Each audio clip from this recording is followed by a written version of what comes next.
წონაში იკლებ და მე ისევ იმატებ, რაშია პრობლემა და რა გზა არსებობს სასურველი წონის შესანარჩუნებლად. დღეს ახლა, სწორედ დღევანდელ გადაცემაში ამ თემებზე ვისაუბრებთ. ახალ მეთოდზე, ახალ მეთოდზე გვინდა ვისაუბროთ. ჩემთვის კიდევ უფრო საგულისხმოა, რომ ეს მეთოდი ექიმმა კლინიკურ გამოცდილებაზე დაყრდნობით ჩამოაყალიბა, ზედმეტი ცხიმების დასაწვავად ყველაფერი დიეტით კი აღარ იწყება. სტარტისთვის სხვა უფრო მნიშვნელოვანი ეტაპია. რას გულისხმობს ფსიქონუტრიციოლოგიის მეთოდი? საქართველოში მის დამფუძნებელთან გვინდა გავარკვიოთ. ნატა გაგუა, ექიმი, თერაპევტი, ნუტრიციოლოგი, უკვე ჩვენთან სტუდიაშია. მე მას მადლობას გადავუხდი გადაცემაში მონაწილეობისთვის. ქალბატონო ნატა, მოგესალმებით. თუ შეიძლება რომ უკვე დაგვიხსნათ მეთოდი, რომლის დამფუძნებელი თუ თანადამფუძნებელი ყოველ შემთხვევაში ხო ვიცით თანამოაზრეც ყავთ ამ საქმეში. თუ შეიძლება რომ აგვიხსნათ და აუხსნათ ჩვენს მაყურებელს, რაში მდგომარეობს ამ მეთოდის ეფექტურობა, ჩემთვის კიდევ უფრო მნიშვნელოვანია რომ კლინიკურ გამოცდილებაზე დაყრდნობით საუბრობთ ახლა ჩვენი მაყურებლის წინაშე. გისმენთ. მადლობა და მივესალმები მაყურებლებს. პრობლემა იმაშია, რომ ეს არის უამრავი მეცნიერის და უამრავი კლინიცისტის, ექიმის რაღაც დაგროვებული ცოდნა, რომელმაც სისტემური ხასიათი ვერ მიიღო. მე ახლა საქართველოზე მაქვს ლაპარაკი, იმიტომ რომ ძალიან ბევრი კარგი სპეციალისტის შემდეგაც პაციენტების გარკვეული რაოდენობა 70% შედეგს ხანგრძლივად ვერ აწევს. ეს არ არის ექიმების მხოლოდ ექიმების გადასაწყვეტი თემა, იმიტომ რომ ალბათ გაგიგიათ, რომ არაერთხელ ყოფილა წარმატებული დიეტოთერაპიის კურსი, ან წარმატებული დიეტოთერაპიის კურსთან ერთად რაღაც კიდე პრეპარატებით ნამკურნალები პაციენტი, რომლებიც წლების შემდეგ უბრუნდება ისევ ამ გამოწვევას ცხოვრებაში. ეს შეიძლება იყოს ტრიგერული რაღაცა დისტრესის შემდეგ, მაგრამ მაინც ვერ აღწევენ, ცოდნად ჯება და ჩვევები ისევ იკარგება ამ ჩვენ ყოფით ცხოვრებაში. ანუ მინდა რომ უფრო კონკრეტულად გავაანალიზოთ ეხლა თქვენი ნათქვამი. ადამიანი, რომელიც გადაწყვეტს დაემშვიდობოს ზედმეტ კილოგრამებს, ექიმი აღჭურვავს მას რაღაც ცოდნით, ხო? რა გზა უნდა აირჩიოს, რატომ და როგორ ამისთვის. გარდა იმისა, რომ დღეს ვთქვათ, ინტერნეტიც თავისუფლად იძლევა იმის საშუალებას, რომ სანდო წყაროებს დაყრდნობით, რა თქმა უნდა, და გამოცემებს დაყრდნობით, მეტი ვიცოდეთ ამ ყველაფრის შესახებ. მაგრამ თქვენი კლინიკური გამოცდილება რას აჩვენებს, რომ მათაც კი, ვისაც წარმატებით შეუძლია ეს გზა გაიაროს, ცხოვრებაში შეიძლება არაერთხელ უბრუნდებოდეს ისევ საწყის წონას და ზედმეტ კილოგრამებს კრებთ ეს? დიახ. რამდენჯერ? აი, რაღაც სტატისტიკა გაქვთ თქვენს პრაქტიკას დაყრდნობით, რაც შეგიძლიათ გაგვიზიაროთ ახლა? მე მაქვს ასეთი გამოცდილება, რა თქმა უნდა, კლინიცისტის გამოცდილება არ არის საერთაშორისო სტანდარტებთან ზუსტად კორელაციაში, მაგრამ მაინც გეტყვით, რომ ჩემთან აი 2008 წლიდან მე ვმუშაობ საქართველოში. 2008 წლიდან ყოფილა ისე, რომ წარმატებული პაციენტი მეოთხეჯერ დამიბრუნდა და იგივე გამოწვევები აქვს ცხოვრებაში. დაუკლია 46 კილოგრამი, 54 დიეტოთერაპიით, ცილის რეჟიმის გამოსწორებით და ამას გარდა ფიზიკური დატვირთვით. აი ამ სამი კომპონენტით. მიუღწევია რაღაც ისეთ შედეგს, რომ ადამიანები ირგვლივ ვერ ცნობდნენ რაღაცა და გადის წლები და რაღაც დისტრესის ფონზე ის უბრუნდება ამ წონას, ზოგჯერ კიდევ მეც და ბრუნდება ისევ ჩემთან. და ისევ დაემატა წონა, ისევ იმ პრობლემაში ჩავარდა, რა პრობლემაშიდაც, რის პრობლემის გამოდაც მან დაიწყო ამ ყველაფერს. უკვე ცოდნით, იცის მე რა უნდა უთხრა, იცის რა უნდა გაიაროს და ამ მანკიერი წვის გამო მას უკვე რაღაც ფსიქოლოგიურად უკვე უნდობლობა აქვს საკუთარი თავის. ექიმს ენდობა, იმიტომ რომ ექიმთან მოვიდა და ამიტომ ნდობა აქვს, მაგრამ საკუთარ თავს აღარ ენდობა.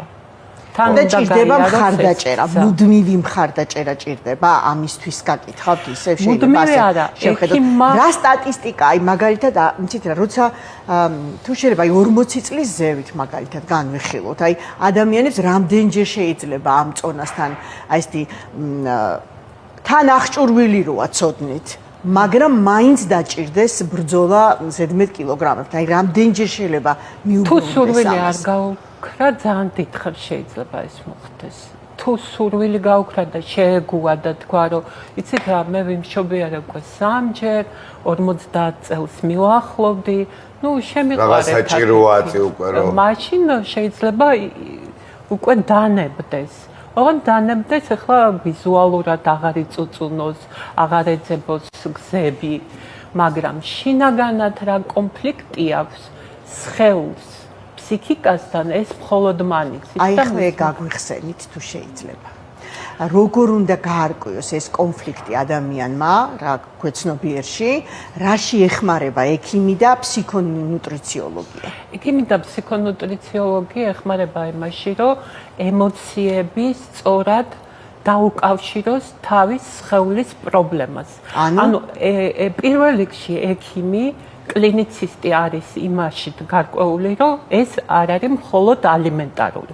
ანუ მხოლოდ კვებით არ არის გამოწვეული ეს ცხიმოვანი ქსოვილის მატება. ცხიმოვანი ქსოვილის მატება შეიძლება იყოს იმიტომ, რომ მე დამაწინაურეს სამსახურში და ჩემზე ბევრად უფროსები და გამოცდილები არიან ჩემს დაქვემდებარებაში და რაღაცით მინდა გავიდიდო სხეული. ოღონდ ამას ვერ ვაცნობიერებ. მე ეს მხოლოდ ქვეცნობიერის დონეზე შეიძლება დამეთმაროს ფსიქოლოგი ან ექიმი, რომ მიმიყვანოს ამაზრამდე და მაპოვნინოს ის ემოციები, რომლებთანაც დამოკიდებულება მე უნდა შევცვალო. ემოციის მართვა ეს არის, აბა ემოციას ვერ დავამოხრუჭებ და ემოციას ვერ რამიზეც გავა. შეიძლება იყოს კიდე, რატომაც ადამიანი ვერ ამბობს უარს ნახშირწყლებზე. ვერ ამბობს ნახშირწყლებზე, მას ემოცია არა, ემოციური შიმშილი აქვს. არა მარტო მაგნიუმის ნაკლებობა, როგორც ჩვენ ნუტრიციოლოგები პოულობთ, არა მარტო ქრომის ნაკლებობა და არა მარტო იქ რაღაც მიკროელემენტების დისბალანსი, არამედ ემოციებიში ადამიანს. აი, მაგალითად, გადაეცვალა მეუღლე, დაუშვათ. ნუ ცნობიერად შეეგუა ამას, მაგრამ არაცნობიერად ახალი ემოციები ჭირდება, რომელსაც ვერ აბალანსებს. და ესეც კი შეიძლება იყოს.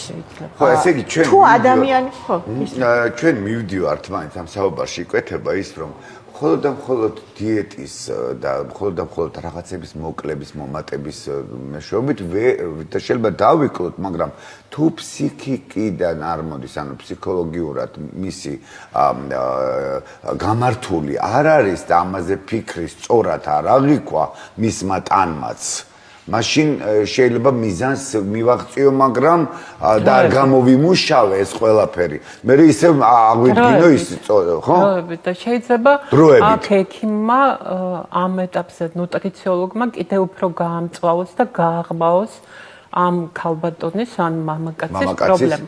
იცით როგორ, მე ახლა კონკრეტულ მაგალითს გეტყვით, ჩემი აი პაციენტების ანამნეზიდან. მოდის 40+ ქალბატონი, რომელსაც ყავს 3 შვილი, რა თქმა უნდა ძიძა ყავს, ან ვიღაც ოჯახის წევრები, მაგრამ ის მუშაობს 2 ადგილას, არის აბსოლუტურად დამოკიდებული ამ სამსახურებზე, რეალიზებული, წარმატებული, მოაზროვნე, ბევრი ინფორმაცია მიღებული და აი ესე შემდეგ. მოდის და მეუბნება, მე მზად ვარ დიეტისთვის. შემიდგინეთ, რაც შეიძლება მკაცრი, ისიც იცის, რომ ცილოვანი უფრო ის არის ეფექტური და რაღაცებს გთხოვს. მაგრამ როგორც კი შენ დათანხმდები ამას, ექიმი, შეუდგენ და აი ძალიან ინდივიდუალურს მოურგებ მის ანამნეზთან, ბიოქიმიურ ამ დროს ეწყება რა? ცნობიერად ჯერა რომ დრო დაკარგა, თანხა გადაიხა და ექიმთანაც რაღაც ვალდებულია, ხო? მაგრამ ამ დროს ეწყება კორტიზოლის გამოყოფა, რომელსაც ის ვერაცნობიერებს, ხო? კორტიზოლის გამოყოფა და იმის ნაცვლად, რომ წონაში დაიკლოს ცხიმოვანი ქსოვილის ნაცვლად, წელის გარშემოწერილობა ეზრდება და ეს ცხიმოვანი ვისცერალური ცხიმი კიდევ უფრო ჭარბია. რომელსაც ქვია კორტიზოლის მუცელი. ხო, კორტიზოლის მუცელი. ამას გარდა შეიძლება ამ ადამიანს ჰქონდა დისტრესი COVID-19-ის დროს და ფლორა გაუღალებდა, იმიტომ რომ ანტიბიოტიკური თერაპია მიიღო, რაღაც ჰორმონალური თერაპია. კიდევ ეს არის მეორე ასეთი მანკიერი წრე, როდესაც ფლორა გაღრიბებულია, იქ არის სუბკლინიკური რაღაც დისბალანსი და აი ეს ჩვენი მეორე ტვინი, კუჭნაწლავის ტრაქტი ესაუბრება ტვინს და იქ კიდე მთელი ნეირობიოქიმიური პროცესები მიმდინარეობს.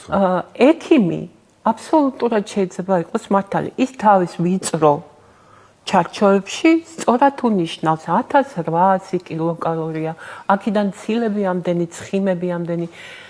მაგრამ ყველაზე დიდი უბედურება რაც ხდება ამ ადამიანისთვის, რომელიც გონია რომ უნდა და მართლა ესეა, ცნობიერს უნდა, მაგრამ არაცნობიერი არ არის მზად, ისტრესება კიდევ უფრო იმით, რომ ამ ქალბატონთან ამ წუთში ექიმთან დავუშვათ, ჩემთან ვიღაცებმა მიაღწია წარმატებას და თვითონ ვერ აღწევს.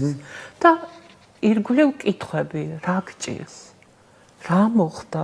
რა დაგემართა? ნამდვილად აკეთებ? ანუ ხო, იმიტომ რომ სხვას ისე უშველა. სხვას უშველა და შენ არა, ესე იგი ხო. რა დაგემართა? დავუშვათ, დავანებოთ თავი ნუტრიციოლოგიას. ყველაზე რადიკალური მეთოდი ავიღოთ. ბარიატრიული თერაპია, ქირურგია, ხო? აქაც 3 წელი გადის და სტატისტიკა სამწუხაროდ თუ ჩვევებში არ გადავიდა ეს ყოველდღიურობა. ხო, რასაც გავალებენ ამ ყველაფერში. კუჭის გლუვი კუნთია და შეიძლება თავის ფიზიოლოგიურ ნორმას დაუბრუნდეს. ასევე სხვადასხვა პრეპარატების მოქმედების დროს. აი, ასეთ სეგმენტზე აუცილებელია ფსიქოლოგის, ოღონდ ფსიქოსომატიკაზეა საუბარი, სადაც ემოცია უკავშირდება თითოეულ ორგანოს და ამ ორგანოსთან რა დიალოგი აქვს ჩვენს ემოციებს, ეს უკვე იუველირული სამუშაოა. ან ფსიქონუტრიციოლოგია სწორედ გულისხმობს ფსიქოლოგის ჩართულობას. ფსიქოლოგის ჩართულობას აუცილებლად და ნუტრიციოლოგიც კარგად უნდა ერკვეოდეს ამ ოღონდ მის ფარგლებს არ უნდა გაცდეს, რა თქმა უნდა, მაგრამ მე გამიმართლა იმით, რომ თერაპევტიც ვარ და ამით უფრო შინაგან ორგანოთა სნეულებათა ექიმი, კი ბატონო. სნეულებათა ექიმი და ამიტომ ძალიან კარგად მესმის თუ რა ქცევის მოდელებია გამოსასწორებელი. ხო, ამ ყველაფრის დაწყების წინ შეიძლება რაღაც მომენტში აუცილებელი გახდეს რაღაცების კვლევის ჩატარება. რა თქმა უნდა, ამის გარეშე ჩვენ ყველაფერს ფსიქოლოგიას ვერ მივაწერთ. იმიტომ შეიძლება იყოს იქ სუბკლინიკური ფორმა, დაბალი ან მაღალი ჰორმონალური რაღაც ბალანსი. ძალიან რო არ დაგღალოთ ეხლა ან TSH-ი მოსაწრესიგებელი, ან ინსულინი, მაგრამ რა არის პირველადი, რატო გამოიყო ესა თუ ის ჰორმონი უფრო დიდი დოზით ან უფრო მცირე დოზით, ამას უცებ ერთბაშად არ არის არავინ მზად გიპასუხოთ. ეს პროცესში დინამიკაში მიყვები პაციენტს, ფსიქოლოგისთვის კლიენტს და იქ ირკვევა. რა შეიძლება იყოს პირველადი? ქალბატონი ნატა, მოსაწესრიგებელი. კი ბატონო, მადლობა. ბუდიში. თქვენ ბძანეთ, რომ აი მოდიანო ჩემთანო და მზად ვარ დიეტისთვის და გამიწერეთ ეს დიეტა. ფსიქონუტრიციოლოგია გულისხმობს თუ არა პროცესს, რომელიც შეიძლება სულაც არ დაიწყოს დიეტით. აი პირველი ეტაპი რა არის ეს? თუ შეიძლება კონკრეტულად აღნიშნოთ. პირველი ეტაპი უნდა ვიპოვოთ მიზეზი და საერთოდ ყველა დაავადებას, მათ შორის სიმსუქნესაც აქვს მიზანი. მიზეზი და მიზანი, აი ეს ამას თუ გაყვები, ოღონდ ეს ძალიან შრომატევადია, ახლა შეიძლება მარტივად ჟღერს. პროცესში ჩვენც ვიზდებით, ანუ მეც ვიზდები, ფსიქოლოგიც ვიზდება, თითო პაციენტი ჩვენთვის უკვე არის წიგნი, უნიკალური წიგნი. და ამიტომ მივყვებით ამ როგორ ვიპოვოთ მიზეზი და როგორ შევცვალოთ მიზანი.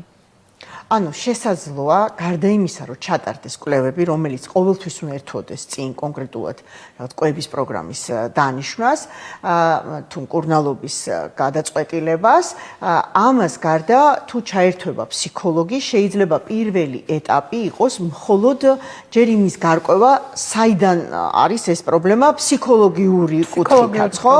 სწორედ შეიძლება ბავშვურ ფსიქოტრაუმებში იმალებოდეს, ან შეიძლება რაღაც ეტაპზე ურთიერთობების შედეგად იყოს არასწორად მიწოდებული, იმიტომ რომ არაჯანსაღი სტრესი, ანუ დისტრესი რა არის? მე შეიძლება რაღაცა მითხრენ და საერთოდ არაფერი არ დამემართა, მაგრამ ჩემს მეგობარს იმავე ასაკში უთხრეს და დაიჯერა. და ეს უკვე ქვეცნობიერში დაილეთა და ის მართავს მთელი ცხოვრება. ანუ გაუცნობიერებელი ჩვენი ემოციები, შიშები, შფოთვა, რას იწვევს? აბსოლუტურად უმართავი ხდება ჩემი რეაქცია. შეიძლება ახლა ვიღაცა პიროვნება შემოვიდეს და მე გავწითრდე, მხოლოდ იმიტომ რომ მივამსგავსე ვინც ბავშვობაში დავუშვათ დამსაჯან. რაღაცები ხო ხდება ისეთი, რასაც ჩვენ ვერ ვაცნობიერებთ. და არ ვაკვირდებით ხო? არ ვაკვირდებით და შეიძლება ვხვდებოდეთ, რომ ეგ არის რაღაც კავშირში ჩემს ტრამვებთან, მაგრამ არ ვარ ვალდებული ვიცოდე ყველაფერი, ხო? ამისთვის არის სპეციალისტი. რამდენი ხანია რაც ეს ფსიქონუტრიციოლოგიის მეთოდი შეიმუშავეთ და დაანერგეთ და რას აჩვენებს პრაქტიკა?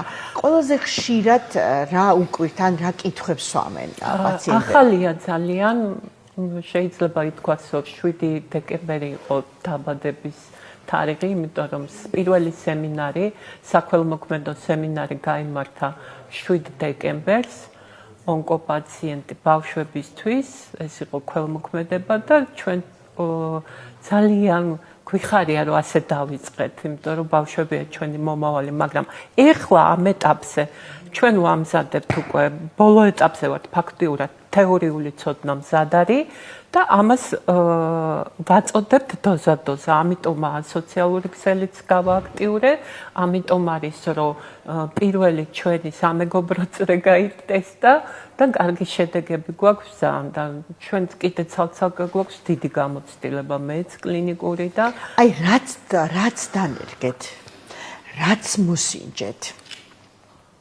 შეგიძლიათ გითხრათ რა გამოიკვეთა? რა გამოიკვეთა და ის რომ ადამიანი პირველი რაც გამოიკვეთა რომ დამშვიდდა, იმიტომ რომ მიხვდა რომ ეს არ არის მისი უნებისყოფობის შედეგი. რაც ყველაზე ხშირად დანაშაულების გზნობას ეს არის იმ სისტემის პრობლემა და დასახვეწი, სადაც ის რაღაც ეტაპზე მიატოვეს მარტო. ანუ მასში კი არ არის პრობლემა. სისტემაშია, რომელშიც ის დატოვეს მარტო. ეს იყო ბავშვობა, ეს იყო მოზარდობა, თუ ეს იყოს დასული ადამიანი, ამას არ აქვს მნიშვნელობა. ის დარჩა მარტო ამ სისტემაში. შეიძლება რომ გკითხოთ, იყო 12 ექიმთან, 4 ფსიქოლოგთან, 6 ფსიქოთერაპევტთან, მაგრამ რაღაც მისთვის გასაგებ ენაზე, იმიტომ კი არა რომ ინტელექტის პრობლემა აქვს, პირიქით, ინტელექტუალურ ხალხს უფრო ემართება ეგ. აი რაღაც მომენტზე ის დარჩა მარტო ამ სისტემაში და ინფორმაცია თუ არ არის გადახარშული და თუ არ არის აღქმული ისე როგორც უნდა პიროვნებას, ის უფრო შეიძლება კიდევ დამატებით ბარიერებს უქმნიდეს ცხოვრებაში. რამდენად შეიძლება თვითონ ამ შემთხვევაში მართოს ადამიანმა საკუთარი თავი და გულისხმობ იმას, რომ თვითონ შეიმუშაოს რაღაცა ის, აი წეღარას და ჩვენ ყველაზე მეტად ვებრძვით, ეს არის ნებისყოფა, ხო?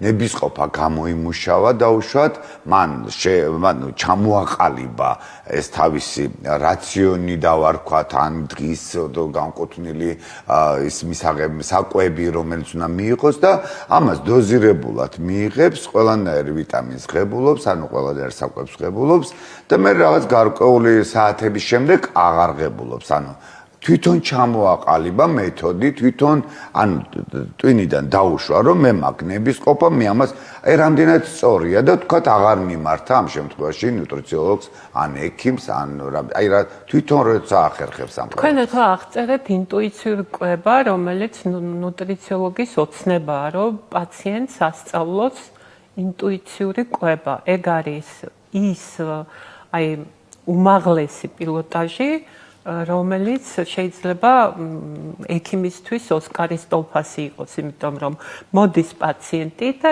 რა უნდა ნორმალურ ექიმს, რომ ასწავლოს კვება.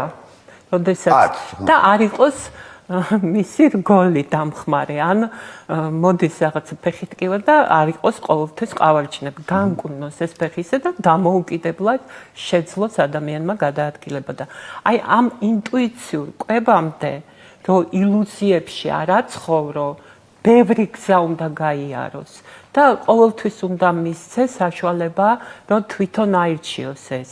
იმიტომ რომ კვება, როგორც ასეთი, გაწერილი ადამიანს სჭირდება მხოლოდ მანამდე, სანამ ის სხეული და ფსიქიკა არ მეგობრობს. ზოგჯერ ვიცით კიდევაც, ვისაც ეს გზა გავლილი გვაქვს, რატომ გთხოვს ორგანიზმი შოკოლადს, რატომ გთხოვს წიწიბურას, რატომ გთხოვს ყველს, ანუ რა მიკროელემენტს ეძებს და ჩვენ შეგვიძლია ამ დროს მიმართოთ ექიმს და ანალიზების პასუხებში მართლა იყოს ან ქვედაზღვარი, ან ზედაზღვარი, ანუ იმდენად მეგობრობს სხეულთან ტვინი, რომ ეს უკვე მისთვის იყოს არ იყოს რაღაც რომ რა ცოდნა ქონია როგორი ინტუიცია, აქ არაფერ შუაში არ არის ინტუიცია. გწნობს აი ბავშვებს აქვს კარგად ეგ, რომ აი რაღაცა მაგალითად ენა რაოდენობის ხორცს ჭამს, რატო? რკინა აკლია. აკლია. ხო, ან მაგალითად არანორმალურად ჭამს ბანანს, B ვიტამინები. ბავშვებს ეს აქვს. მერე რაღაც გვეკარგება ეს ჩვენ ცხოვრების რაღაც ეტაპზე. და ამ შემთხვევაში ამ ადამიანმა ჩვენ ახლა ვიზედაც ვილაპარაკეთ და ეს არის ინტუიციური კვება, ხო? მიაღწია მიზანს თავისთავად, ხანგრძლივი დროის განმავლობაში შეიძლება იყოს 2 წელი. კი, ეგ არის პროცესი. და ამ ყველაფრის შემდეგ იწყებს ისევ და ისევ თავისი სხეულისთან საუბარს, მართვას და იწყებს შენარჩუნებას ამ ყველაფერს. მას აღარ ჭირდება ზედმეტი ცხიმი იმისთვის, რომ რაღაცა დაუმტკიცოს საკუთარ თავს. ორგანიზმი არის ძალიან გონივრული ღია სისტემა. როდესაც ჩვენ აი ეს დისტრესები უკვე რეგულირდება და ემოციები, რომლებიც გაუკუღმართებულია, ან სუბლიმაცია, ან რაღაცა არასწორად მიდის ჩვენ სხეულში და გასწორდება, აღარ გჭირდება ზედმეტი ცხიმოვანი ქსოვილი და მიდის. ძალიან საინტერესოა, ხო, ალბათ უფრო რაღაცნაირად აი სწორად როცა მაგრამ ეს მარტო მატებაზე არ არის, შეიძლება იყოს წონის დეფიციტზე, ეს შეიძლება იყოს სხვადასხვა პრობლემებზე, მაგალითად, როდესაც გასტროენტეროლოგიური ჩივილები აქვს ადამიანს და ირკვევა, რომ არაფრის აუტანლობა არ აქვს, არც ალერგიულია, მაგრამ ვერაფერს ვერ ჭამს. ეხლა ჩვენ წონით დავიწყეთ, მაგრამ ეს ბევრ რაღაცაზე ვრცელდება. ყავს ესეთ პაციენტები, რომლებიც გასტროენტეროლოგიური მკურნალობის შემდეგ მაინც აქვთ ისეთი სიმპტომები, რომლებიც ვერაფრით ვერ ალაგდა. სწორი მკურნალობის შემდეგ. მიუხედავად იმისა, რომ სწორად მკურნალობს. აი რა სიმპტომებია ეს? აი მაგალითად გულწმარვა, შებერილობა, გულისრევა ქალბატონებს დილით ძალიან ხშირად, პირღებინებამდე და გასტროენტეროლოგიური აი კვლევების შემდეგ არა ისეთი სურათი, არაფერი არ არის ისეთი, რომ აი პირდაპირ დაუნიშნონ, ანუ ორგანული უჯრედი არ არის დაზიანებული და ეს აქედან მოდის. და არ დაგაცადე დღეს ნინო არაფერი. არა, რატომ? ხო, და აუცილებლად მინდა გამოვეხმაურებ თქვენ სტატუსებსაც გადავავლეთ, რა თქმა უნდა, თვალი და იქ გაქვთ ერთი მეთოდი საიმისოთ, რომ სანამ მაცივრამდე მივალთ. და რა უნდა გავაკეთოთ? მანამ სანამ მაცივარს გამოვხსნით და ვფიქრობთ, რომ რაღაც მინდა. აი, რაღაც პატარა ვარჯიში გაქვთ იქ აღწერილი, რომ ღრმას უნთქვით, ხო, რაღაცა ღრმას უნთქვით, რომელიც მე ეს ღრმას უნთქვა იწევს კიდე რაღაცას გამოიმუშავებს და გათრგუნავს იმ სურვილს, რომელსაც მიყევ ხარ მაცივრამდე. აი ეს რა აუღწეროთ და ეს მეთოდიც ჩემი აღმოჩენა არ არის, ეს არის ძალიან ბევრი სხვადასხვა მეცნიერების მიერ, უბრალოდ მე ვიყენებ ამ მეთოდს. განსაკუთრებით საღამოს გვეწყება, ხო, რაღაცა ან საცობი, ან შფოთვა, ან ბავშვმა დააგვიანა რაღაც და დილით ყველა ვიწყებთ კარგად, ვისაც გვინდა ჯანსაღი კვება, დილა არის ყველაზე უფრო ნორმალური, ხო? სწორი საუზმე რა. მე კიდე სამსახურშიც ჩვენ მოწოდების სიმაღლეზე ვართ და ვცდილობთ, რომ ვიყოთ ძალიან მოწესრიგებული. ყველაზე უფრო დაუცველი ადამიანი ხდება საღამოს, როდესაც ის თითქოს თავის თავს ეკუთვნის და აქ უნდა დავფიქრდეთ უბრალოდ. არის ფიზიოლოგიური შიმშილი თუ ცრუ ეგრეთ წოდებული შიმშილი, რომელსაც საერთოდ არ ჭირდება საკვები, საერთოდ არ ჭირდება ალიმენტარული ფაქტორი, საერთოდ არ არის. ჩვენ გვჭირდება უბრალოდ იმ დროს სიმშვიდე რაღაცა ურთიერთობა, რომელიც ეხლა ძალიან პრობლემაა, ხო, ისე გამოინახოს ოჯახში დრო, რომ ყველა ერთ მაგიდას მიუსხდეთ. ან გვჭირდება რაღაცა ჩვენი კითხვებზე პასუხი, ან შეიძლება უბრალოდ გვჭირდება სითბო, ფიზიკური სითბო, ან საყვარელ ადამიანთან მისვლა ჩახუტება. აი, ამას თუ უკვე ვაცნობიერებ, შეიძლება უცებ არ მოგვარდეს პრობლემა, მაგრამ ერთი მნიშვნელოვანი რამ ხდება. მე მაინც თუ გამოვიჩინე სისუსტე და ვჭამე ის, რაც მაცივარშია, ხო? აღარ მექნება თვითგვემა. უკვე გავაკეთებ ასე დასკვნას, ესე ჩემი არჩევანია და არა უშავს. ხვალინდელი დღიდან დავიწყებ ამაზე ფიქრს. ანუ ჩემ თავს უკვე არ ვადანაშაულებ, ჩემი სხეული არ მძულს. ვმეგობრობ ჩემ სხეულთან და ვაკეთებ არჩევანს. და არა უშავს. ის ვინც თვლიდა, რომ ექიმთან მისვლა დამატებით ფინანსურ რესურსს მოითხოვს. ყველას არ აქვს ამის შესაძლებლობა, უნდა ვაღიაროთ და ასევე ახლა, როდესაც ჩვენ ვუყვებით ფსიქონუტრიციოლოგიის შესახებ, გვინდა ვიცოდეთ, რამდენად შეიძლება უფრო მეტ ფინანსურ რესურსს მოითხოვდეს ამ მიდგომით, ამ მეთოდით, რომ შეძლოს ადამიანმა გახდომა. მე ახლა ციფრებზე კი არ გეკითხებით. მე უბრალოდ მაინტერესებს ფსიქოლოგის ჩართულობა, საკმარისია, ვთქვათ, ერთჯერადად, ორჯერადად პირველ ეტაპზე თუ მთელი გახდომის პროცესში არის აუცილებელი სეანსები მასთან. ამ მეთოდით ყველაზე ოპტიმალური არის 4-5 შეხვედრა ფსიქოლოგთან. ამ მეთოდით სწორად გაცნობიერებული ემოციური ბმა ჩემს გაუკუღმართებულ მადასთან. აი ეგ არის მიზანი ამ ეტაპზე. 4-5 კონსულტაცია რაღაც შვალედებით და პრაქტიკული, რა თქმა უნდა, ეს არ ნიშნავს, რომ პაციენტი იყოს პასიური. ხა ჩემი ტანდემი ვისთანაც მაქვს, ნანა შონია, ის ყოველთვის აკეთებს ესე, რომ პრაქტიკული რჩევები და დავალებები. პროცესში ეს ხდება იმის საწინდარი, რომ ადამიანი ჩვენთან ერთად, ანუ ჩვენ სამნი ვართ და ჩვენთან ერთად აგვარებს თავის გამოწვევებს ცხოვრებაში. ის არ არის პასიური, არ არის ობიექტი, არამედ თავის აზრები მოაქვს, უკავშირი აქვს და აქ უკვე ყველას თავის ტრაექტორია აქვს. ორი ერთნაირი პაციენტი არ არსებობს. კითხვა შემოვიდა და ძალიან მინდა რომ მოვასწროთ და უპასუხოთ. გახდომა ყოველთვის იმას ნიშნავს, რომ რთული ნახშირწყლები უნდა ამოვიღოთ საკვებიდან, ჩემთვის ეს წარმოუდგენელია და ამიტომ სვამ ამ კითხვას. მე ვხვდები, რომ რადგან ჩვენ ფსიქოლოგის ჩართულობაზე ვისაუბრეთ, ალბათ ჩვენს მაყურებელს აინტერესებს, შეიძლება თუ არა გახდეს, თუ არა და დაგვისვით მეორე კითხვაც, რომ უფრო სრულყოფილი იყოს. პასუხიც შეიძლება თუ არა გახდომა ადამიანისთვის, ანუ ზედმეტ კილოგრამებთან დამშვიდობა ფსიქოლოგის ჩართულობით ნუტრიციოლოგთან ერთად თუ არ გამოვრიცხავო ნახშირწყლებსო? აი ამას გვეკითხები. ნახშირწყლების სრული გამორიცხვა არ შეიძლება. მით უმეტეს თუ ადამიანი გონებრივი შრომა აქვს დღის გავალობაში. იმიტომ რომ სულად გამორიცხული ნახშირწყალი ეს არის ყაბზობის წყარო, ეს არის შეიძლება აი ხშირად რო ამბობენ რომ ვერ გავიგე რაც მეუბნები, ანუ რაღაც ბინჩია გონება. ეგ არ ვიცი თუ სწორად გავიგე, მე მგონი უპასუხე კითხვას, რომ ნახშირწყლების სრული ამოლაგება რაციონიდან არც ერთი სერიოზული ექიმი ამაზე არ დათანხმდება პაციენტს. მადლობა. საინტერესოა თქვენთან საუბარი ყოველთვის და მით უფრო, როდესაც ახალ მეთოდზე გვიყვებოდით დღეს, მე ვფიქრობ პირდაპირ და ირიბად ძალიან საინტერესო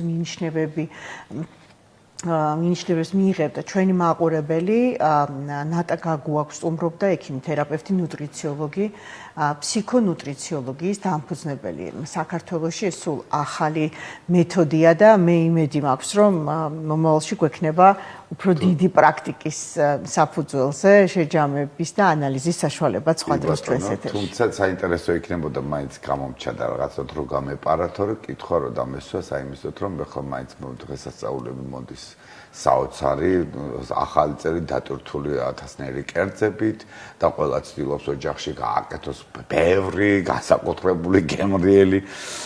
ხო რა, მოკლედ ამასთან დაკავშირებით შეიძლებოდა კიდე ერთი კითხვის დასვა. დავსვათ კითხვა, მაგალითად როგორ უნდა რას მოვერიდოთ, ანუ არ მივიღოთ ან ნახშირწყალი იქნება ეს თუ რაც იქნება, ეს კი არ მაინტერესებს, უბრალოდ მაინტერესებს ის, რომ რით შეიძლება შევამსუბუქოთ ჩვენი გადატვირთული კვება, რომ გადატვირთული კვება არ გქონდეს მიღებული. ამ ყველაფერსგან რა შეიძლება გავითვალისწინოთ, რომ არ გადაიტვირთოს ორგანიზმი, რა შეიძლება გაითვალისწინოთ, თქვათ, ამ ახალ წლებზე და თქვათ, ბევრი ისეთი საკვები არ მიიღო, რომელიც დააზიანებს ან წონაში მოგამატებინებს თუნდაც. დიახ. იცით რა, პირველ რიგში, როდესაც გადაწყვიტავთ მაგალითად 31-ში საღამოს ან პირველ შეოლში არ აქვს მნიშვნელობა, ერთი დიდი პორცია უჯრედისი მიირთვით, ანუ ბოსტნეული, კარგი იქნება თუ ეს ბოსტნეული იქნება მწვანე ფერის და საკმაოდ დიდი პორცია. შემდეგ უკვე 20-30 წუთში შეგიძლიათ მიირთვათ რამე ცილოვანი, ეს შეიძლება იყოს კვერცხი, ან ინდაური, ან ქათმის ფილე, ან თუნდაც შემწვარი ქათამი და ან თევზი, რაც გიყვართ და უკვე ვინც მარხულია სოკო შეიძლება ან ლობიო და შემდეგ უკვე 1-2 საათში განწყობისთვის შეგიძლიათ დესერტიც მიიღოთ, ქართული ნუგბარიც, ცოტა ალკოჰოლიც, ანუ განწყობა შეიქმნით, მაგრამ ყველას ვთხოვ, რომ აი გააკეთოთ ასეთი ექსპერიმენტი, რომ ეს გააკეთოთ დადებითი ემოციებით, რომ ეს არის მისი არჩევანი და არ იწყება 1 იანვრიდან ახალი ცხოვრება, უბრალოდ ნაბიჯ უნდა მიყვეთ ამას და თქვენ თვითონაც ვერ წარმოიდგენთ 2 თვეში რა კარგი შედეგი იქნება. მხოლოდ ამით შეიძლება დაიკლოს პირველი 6 კილო. აი ამ განწყობით და ასეთი მიდგომით. ხო, მიდგომას აუცილებელია, ხო, განწყობა არის აუცილებელი. იქ შეიძლება მე კაკ ხასიათზე იცეკოს კიდევაც, იმღეროს კიდევაც და ეს კალორიები საერთოდ დაიწება. ცეკვის დროს მით უმეტეს დაიწება. განსაკუთრებით ძალიან დიდი მადლობა ქალბატონ ნატა. მადლობა თქვენ. და მოხარული ვარ ჩვენი სტუმარი იყავით დღეს და ძალიან კარგი რჩევები მივეცით თუ არ ვწდები მაყურებელს.